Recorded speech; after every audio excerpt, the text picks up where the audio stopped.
Sformato di melanzane in padella, facile e veloce da preparare. Squisito!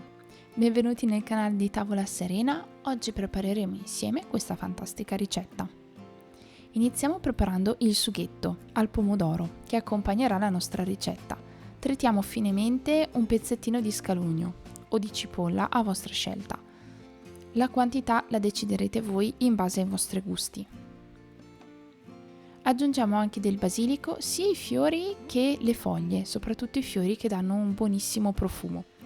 Aggiungiamo olio extravergine d'oliva e facciamo soffriggere.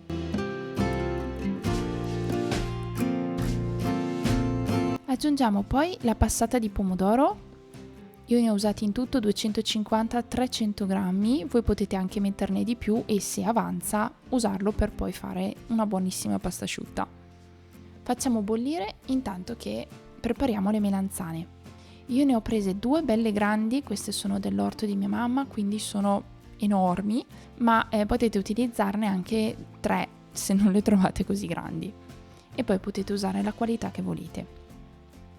Tagliamo finemente le melanzane. Le mie fettine sono di circa mezzo centimetro, anche meno.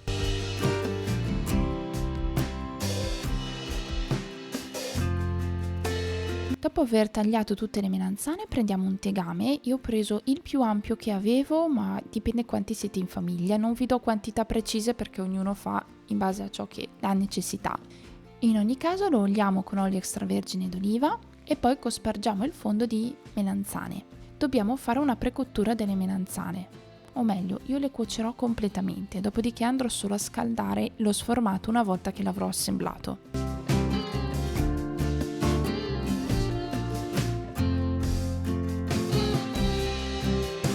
Una volta che sono cotte da un lato, io le ho fatte belle morbide, le ho girate sull'altro e poi le ho tolte e ne ho messe altre fette. Una volta che le ho spostate nel piatto ho fatto un bello strato di melanzane e poi ho aggiunto del sale. In questo modo perderanno l'eventuale acqua in eccesso nonostante le abbiamo già cotte. Faccio un altro strato di melanzane sopra, altro sale e vado avanti così finché non ho terminato tutte le fettine di melanzane. Questa qualità di melanzane dell'orto di mia mamma non perdevano particolare acqua, erano piuttosto asciutte, ma nel caso vi consiglio di fare questo passaggio. Prendiamo nello stesso tegame, una volta che abbiamo cotto tutto, aggiungiamo altro olio extravergine d'oliva e un pochino di pangrattato sul fondo. In questo modo le melanzane, se avranno ancora un pochino d'acqua, nonostante tutti i procedimenti, il pangrattato lo assorbirà. Facciamo uno strato uniforme di melanzane sul fondo. Dopodiché aggiungiamo ancora appena di pangrattato, giusto un cucchiaino.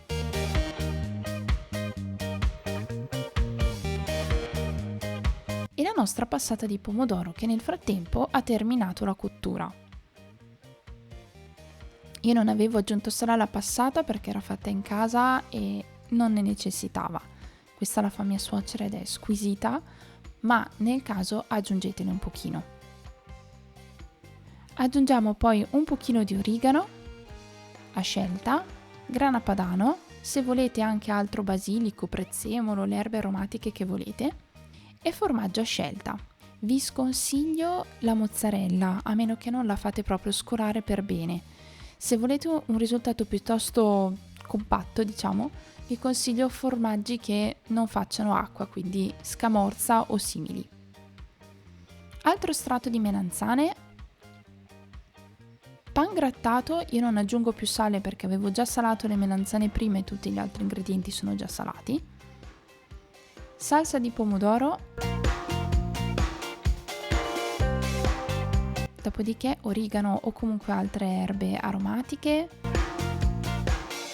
grana grattugiato e formaggio. E questo sarà il procedimento che faremo fino a terminare tutte le melanzane, quindi fino ad arrivare all'ultimo strato.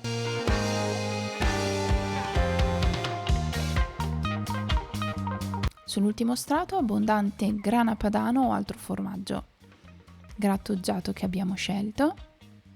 Dopodiché dobbiamo solo far scaldare il nostro sformato per 10-15 minuti, giusto il tempo di far sciogliere il formaggio, perché comunque tutti gli ingredienti sono cotti. Ed ecco qui uno sformato buonissimo fatto in padella, facile e veloce. Abbiamo sporcato praticamente solo una padella, quindi devo dire che è un'ottima ricetta, soprattutto un salvacena perfetto perché può essere preparato in anticipo e poi gustata tiepida come facciamo noi. È buonissima e guardate quanto fila. Io spero che questa ricetta vi sia piaciuta e vi sia stata utile. Se è così ricordate di lasciarvi un pollicino in su. Iscrivetevi al canale per non perdere tutte le future ricette, attivate anche la campanella così vi arrivano le notifiche. Vi ringrazio di aver passato il vostro tempo insieme a me e noi ci vediamo nel prossimo video. Ciao!